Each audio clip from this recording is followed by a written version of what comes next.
In the middle of nowhere in Iowa, I met up with JP Baric. Welcome to the Bitcoin mining facility. Today I'm going to show you how to print some money. Woo! He's the CEO of the mining store. He's mining $1 million a month in Bitcoin, and he's only 23 years old. Welcome to the mining container. Each one of these is a Bitcoin miner, and they're running 24/7 mining cryptocurrencies. Each machine makes close to $30 to $35 a day. Bitcoin mining is a really hot topic these days, so I wanted to ask JP how he got started mining Bitcoin on such a large scale. I also wanted to know, what is Bitcoin? How do you mine Bitcoin? And why is Bitcoin worth so much money? You're gonna want to stick around for this one.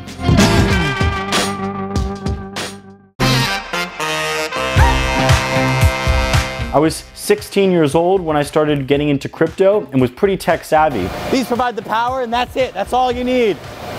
Power, internet, and money-making machines. And for me, Bitcoin is the truest form of money. What I mean by that, it's the fairest. It's a form of money that will allow society to progress dramatically in the right direction, in a direction that's equitable and fair for everyone. And so as a Bitcoin miner and as a young kid, I decided to invest in this equipment. JP bought 300 graphics cards for $100,000 and he put them to work. He and his friend were one of the very first Ethereum miners, mining over 500 Ethereum a day. Today that would be worth over $1 million.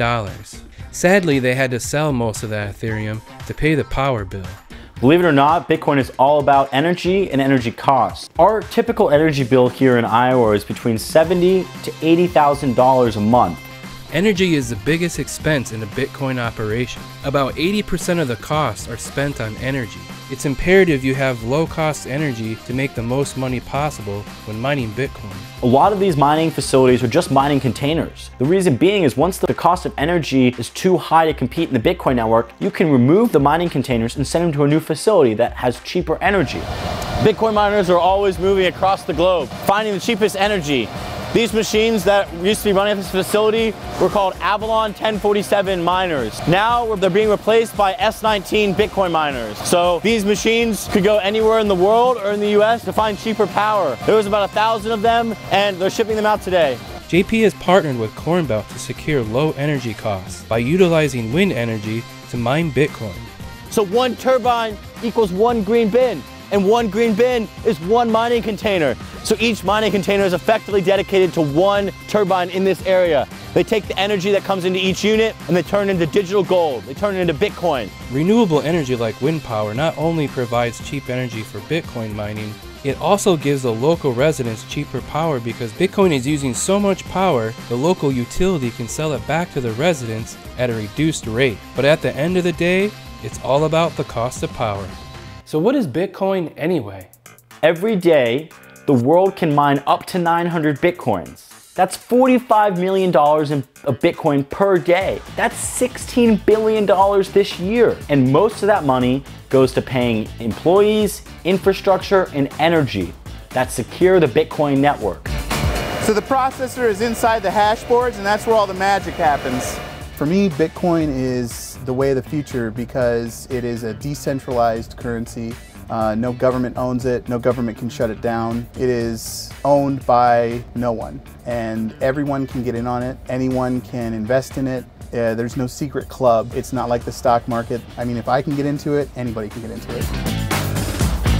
We printed more money in 2020 and 2021 than we did for all the years combined of the existence of the United States. And that means the dollar in your pocket is worth less. And when they create money, what happens is the asset prices go up. So people that own assets, or the rich, are the ones who continue to gain wealth, while people who are working normal day-to-day jobs are never able to get out of the system. And so for me, I was like, I want to preserve my time. I want to be able to do what I would desire with my time. And so I had to find a monetary system that would work for me and not against me. Bitcoin, at the end of the day, there's 21 million of them. It's backed by energy and it'll never go away.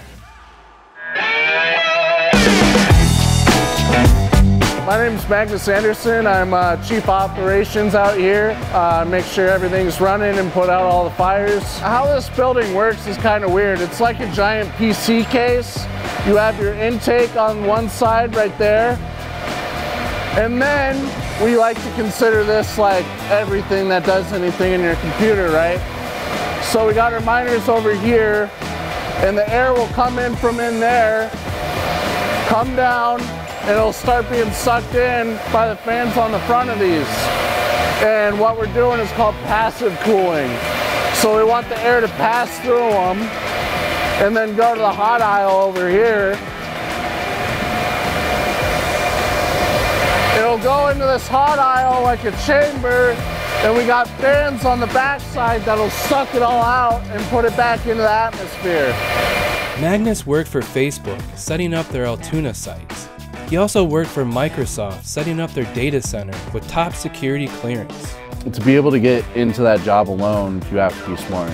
But the whole time I felt like I was an idiot because no one wanted to, use me fully, to be able to make their processes better, and do that kind of stuff. I mean, how many other things can you plug in, print money, and then sell it possibly for more than what you paid after you're done using it? It wasn't until he came out to the mining site that he felt he could use his full potential. Came out here and it was like the craziest thing because like you walk in here and like I'm desensitized to it now, but like it's really like you walk into like a Mad Max laboratory with like a bunch of servers and it's metal as honestly. My name is Braden Rohr. Graduated year 2020 and came out here. It was sketchy. I was like, oh man, I'm gonna get kidnapped out here. This guy comes outside. Hey, what's up? My name's Magnus. Ah, cool. And he had me take a bunch of old miners out. He liked the work I did, so he hired me, and I've been learning almost everything he knows. Almost. I don't know everything he knows. He's smart, so learning pretty fast though. It's 100% vital for all these machines to be running. Otherwise, we're not gonna have a business tomorrow if we're not making money. And the only way we make money is by legitimately having these machines running. Because each one of these are gold bricks, and we don't wanna lose someone's gold brick because they're gonna come after you. My experience with Bitcoin is that I should have bought more of them, and I always should buy more of them because the price just keeps going up. Bitcoin doesn't discriminate on your age, your race, your religion, where you're from, what you do, how you speak, who you are. Bitcoin doesn't care, just like the internet. It allows you to express. And I believe that financial expression has been suppressed in the United States and is suppressed across the world, and that Bitcoin is an outlet for people to financially express themselves and to have an opportunity to become a part of something much larger, much fairer, something backed by energy created by solar and wind panels and Bitcoin miners. That's why I do what I do every day.